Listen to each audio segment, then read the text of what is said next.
Andy Thornton, a Friday morning here at the food bank. In a general way, how are things going?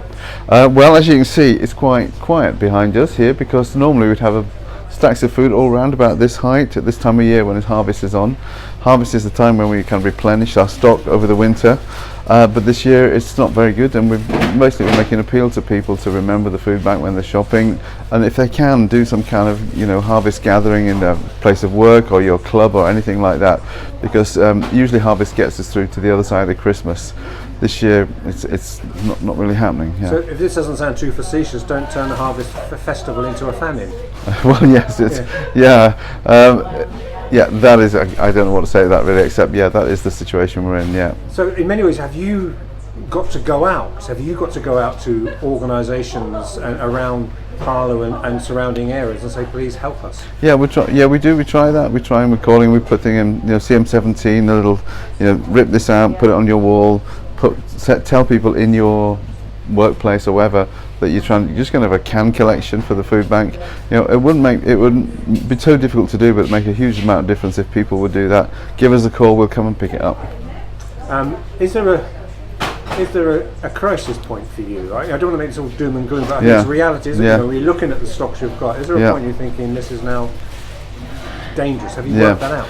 Yeah, well, the first message for people who need food is we are not running out of food completely, because we have some money set aside for times like this, so we'll be able to buy that for certainly the next several months.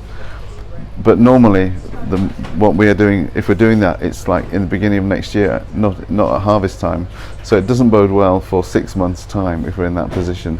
Because we're now at September the 30th, things kick in from tomorrow, don't they? Lots of things. Yeah. So I guess you've got to plan ahead for the next 6 months. Yeah, we do. Yeah. I mean, we just never know what we're going to get. Quite random things turn up, make a big difference. But it's the regular giving that it's really kept the food bank going. When people go around the supermarket, 2-3 cans. If everybody gave 2-3 cans a month, there would be no problem whatsoever. Yeah. Is it hard now? Because you see a school will bring some items, and do you think that really should go to your parents? Some schools, and some schools are giving us significantly less, and if that's because their parents are in hardship, that's completely understandable. The biggest problem I think we've got now is people don't know when they're going to run out of money, for instance. So everyone's saying, well, I don't know what's going to happen in the next 6 months. So, if someone says, have I got any spare change for charity? How do I know? I don't know what I'm going to have, because I might need it myself. And so that's putting the wind up people being as generous as they have been previously. But also is the message, we're mentioning community organisations, schools, etc. Business, perhaps big business as well, to help out. It'd be great if they did. There aren't too many. The biggest businesses like the tech business and folk like that in Harlow, they could help out by their canteen, wherever, just putting a poster up saying this is an area we're going to collect cans. By the 20th of October we're going to gather them all up. They're going to pick them all up, and we'll have a little certificate saying what we've done for people in Harlow.